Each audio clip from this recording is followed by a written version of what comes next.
Halo semua, balik lagi bareng gue Pian Rape. Dan seperti biasa di video kali ini gue bakalan lanjutin alur cerita yang sebelumnya pernah gue upload. Dan gak kerasa juga gue udah sampai ke session 20 nya ya dari alur cerita Benua Kaisar ini, atau kelanjutan dari Battle Throne Heaven. Tanpa banyak basa-basi lagi, yuk kita langsung cek episode aja alur ceritanya.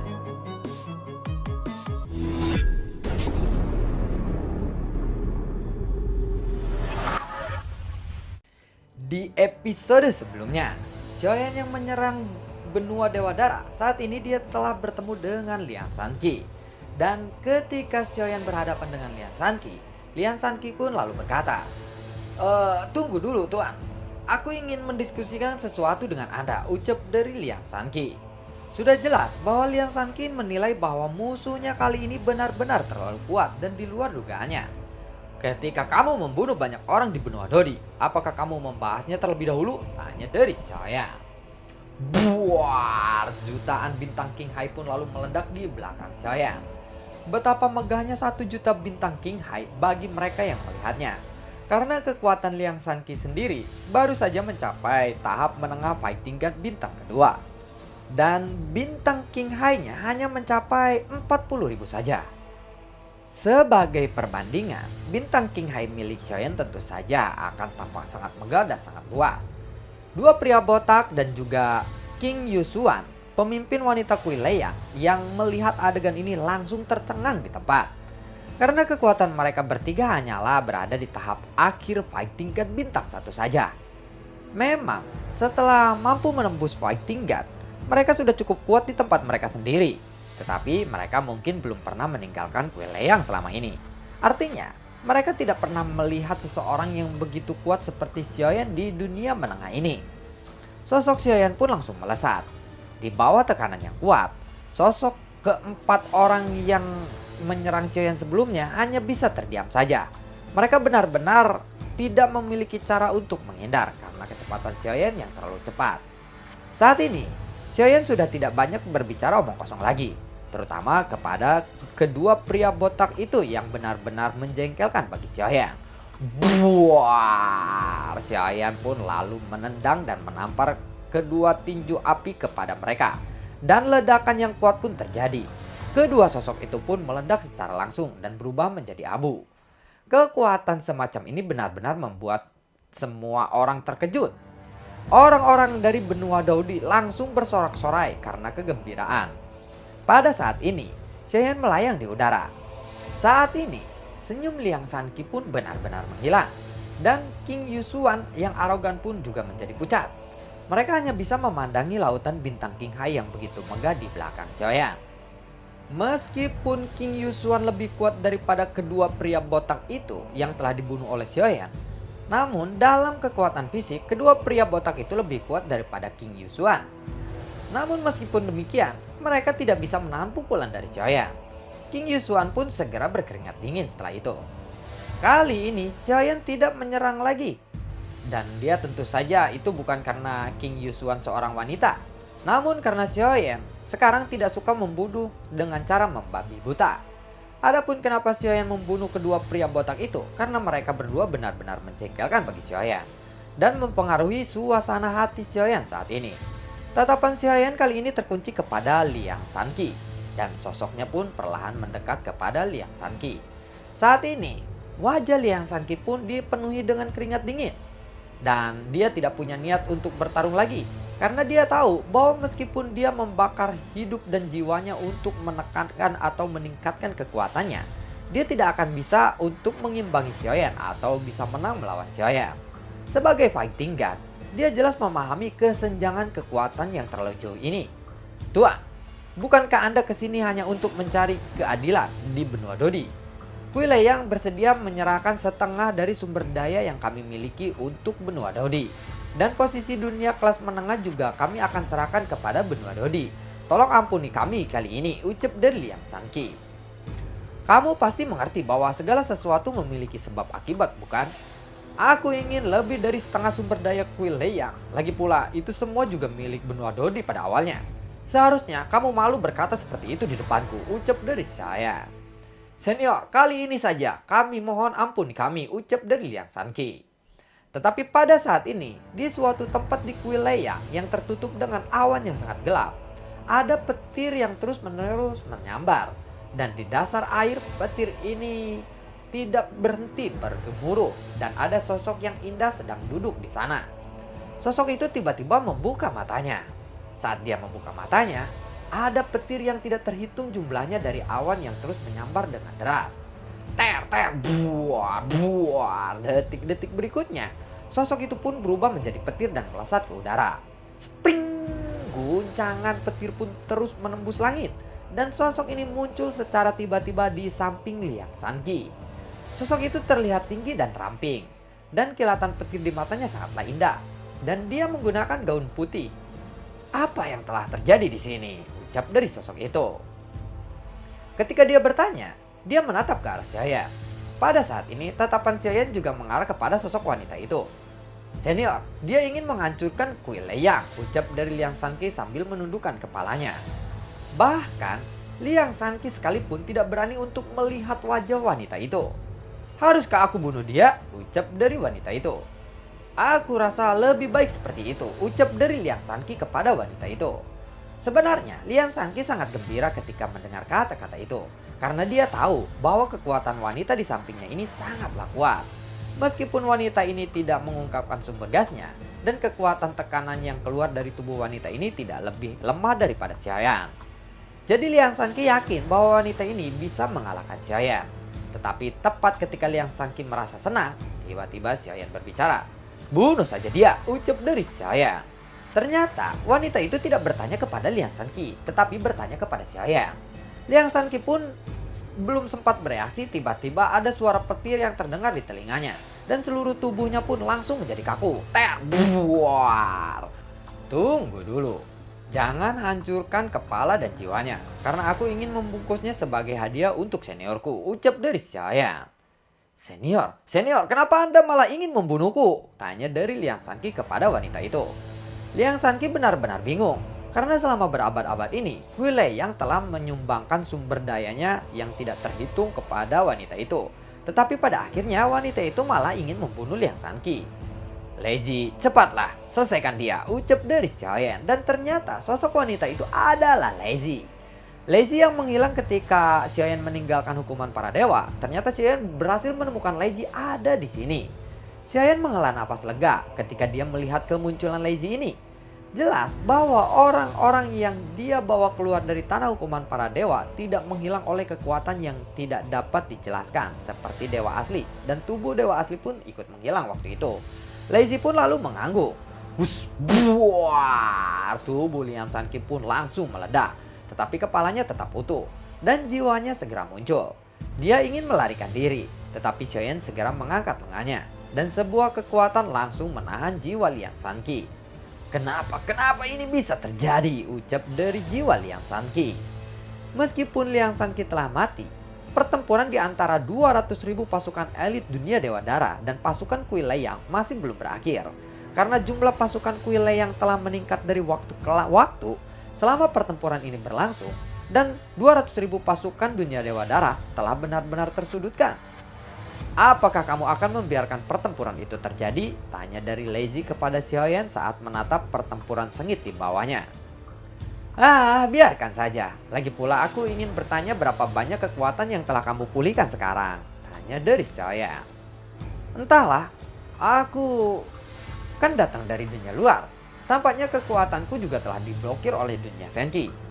Dan penyerapan sumber gasku sepertinya telah tertahan. Ini benar-benar sangat aneh, jawab dari Leiji. Selama masa ini, Leiji mencoba segala cara untuk memulihkan kekuatannya.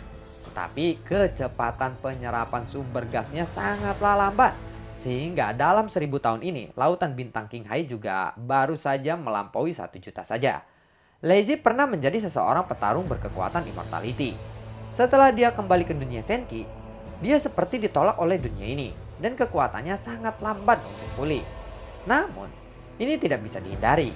Meskipun pemulihannya sangat lambat, fondasinya masih tetap ada. Mungkin yang dibutuhkan hanyalah waktu saja. Selama ada cukup waktu, Leiji pasti bisa memulihkan seluruh kekuatannya lagi. Leiji mungkin masih bisa menjadi petarung yang sangat kuat lagi. Saat ini, klon dewa asli juga telah menghilang. Ada banyak rahasia yang belum aku ketahui dari dunia ini. Sejauh ini, aku hanya mengetahui Jin Tangwei saja yang mencapai kekuatan immortality. Sedangkan yang lainnya, aku masih belum tahu, ucap dari Xiaoyan kepada Lei Zi. Mendengar itu, Lei Zi lalu menyempitkan matanya. Setelah beberapa saat dia menatap Xiaoyan dengan serius, dia pun lalu berkata, hati-hati, dunia Senki seharusnya jauh lebih kuat dari apa yang kamu bayangkan. Bagaimana mungkin kamu belum menemukan seseorang yang mencapai kekuatan immortality? Pasti ada konspirasi besar soal ini. Atau mereka dengan sengaja menyembunyikan diri mereka. Pada saat nanti pasti akan ada sesuatu di balik ini, ucap dari Lei Zi. Xiaoyan mengangguk ketika mendengar kata-kata itu. Saat ini dia tiba-tiba teringat akan ucapan si kecil Xiu, bahwa saat ini Xiaoyan hanya memiliki waktu sekitar 10.000 tahun sebelum dunia Taisu menyerang dunia Senki. Kemudian Xiaoyan melihat pertempuran yang ada di bawah. Pertempuran itu akan segera berakhir. Sekarang hanya menyisakan 50.000 pasukan dunia Dewa Darah saja dari asal mulanya 200.000 pasukan elit.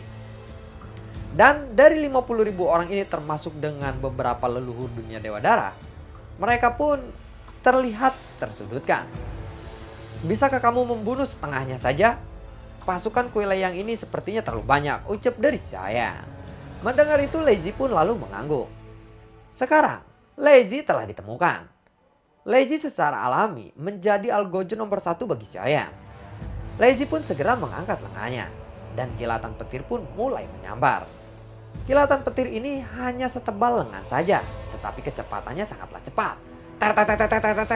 Buar, dalam sekejap petir itu membordar-bardir ratusan orang. Namun cahaya petir ini tidak berhenti sampai di situ saja.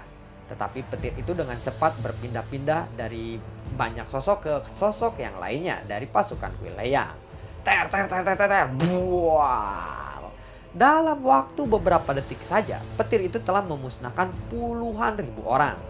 Semua orang pasukan Kui Leyang mulai melarikan diri. Dan orang-orang dari dunia Dewa Darah yang selamat pun akhirnya mendapatkan keuntungan dari ini. Tunggu, aku rasa sudah cukup, ucap dari saya.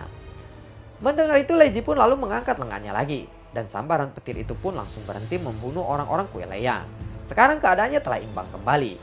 Kemudian Xiaoyan pun menoleh untuk melihat King Yusuan, yang hanya saat ini masih tidak berani untuk bergerak dan berdiam diri saja karena ketakutan.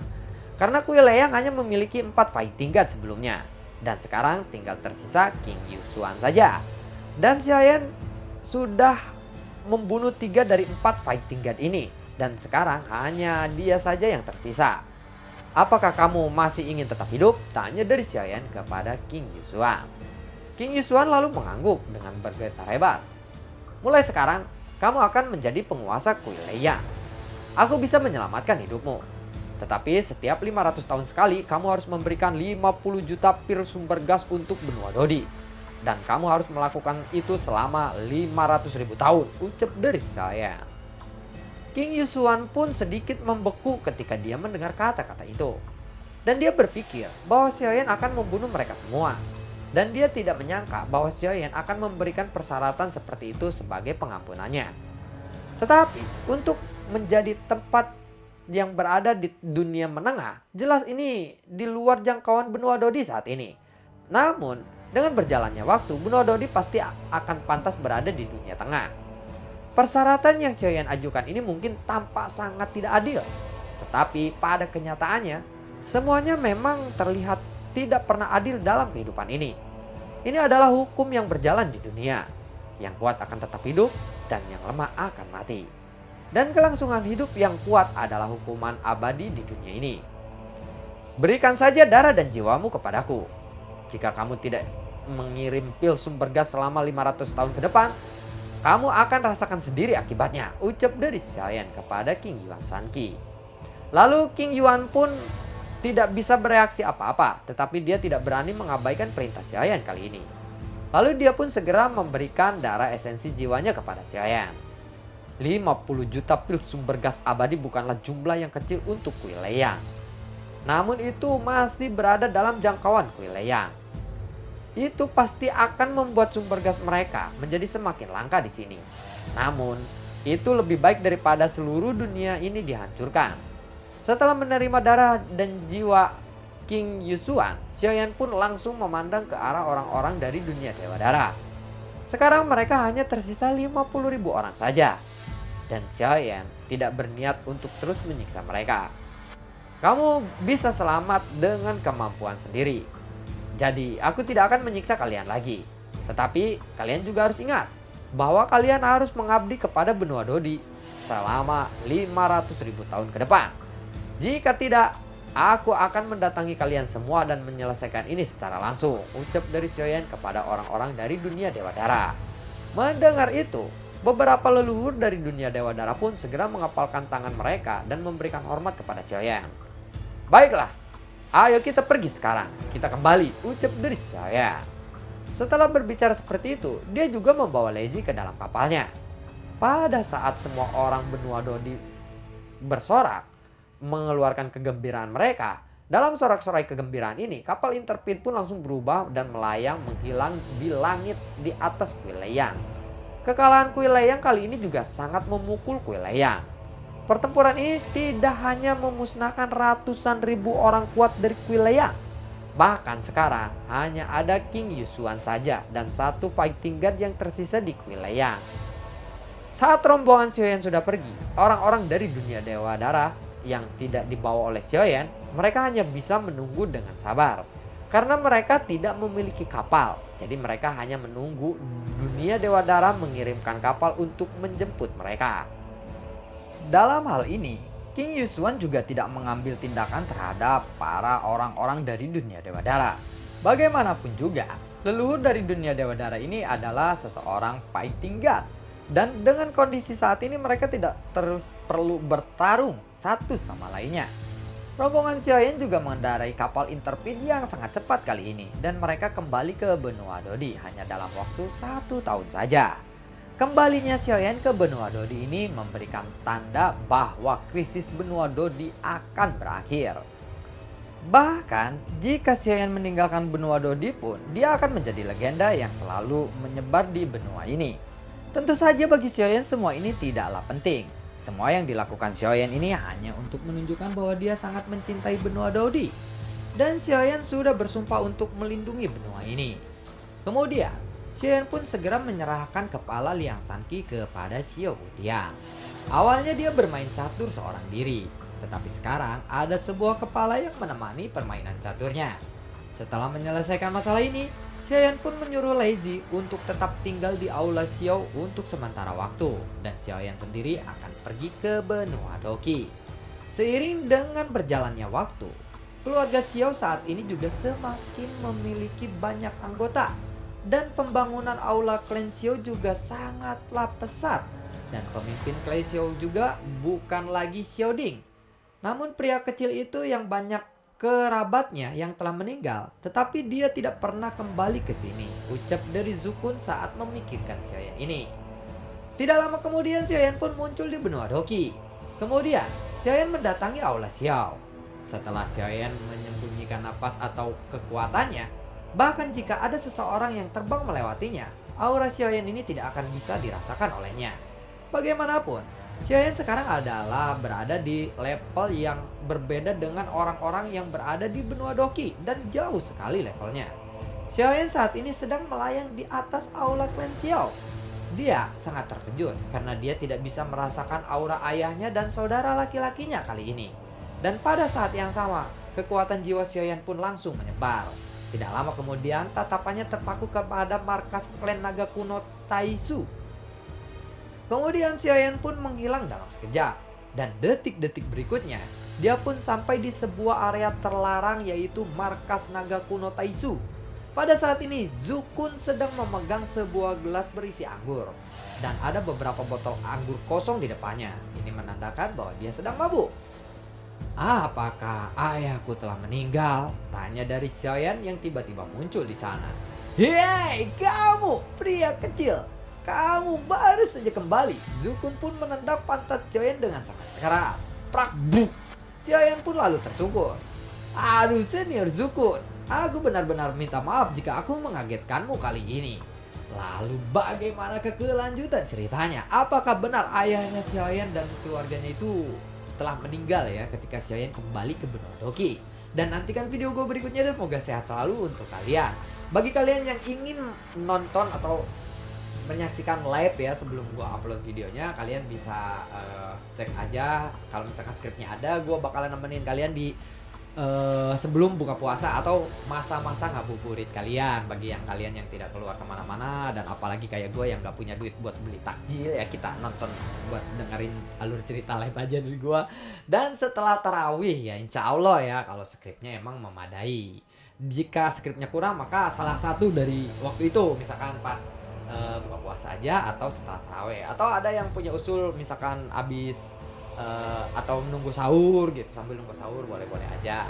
Dan sampai ketemu lagi di video gue berikutnya. Gue juga tidak lupa untuk selalu ucapin terima kasih banyak buat kalian yang selalu mendukung channel ini dari dulu hingga saat ini. Dan gue juga selalu ucapin terima kasih banyak buat kalian yang sudah mensupport channel ini lewat link sawernya di bawah kolom deskripsi.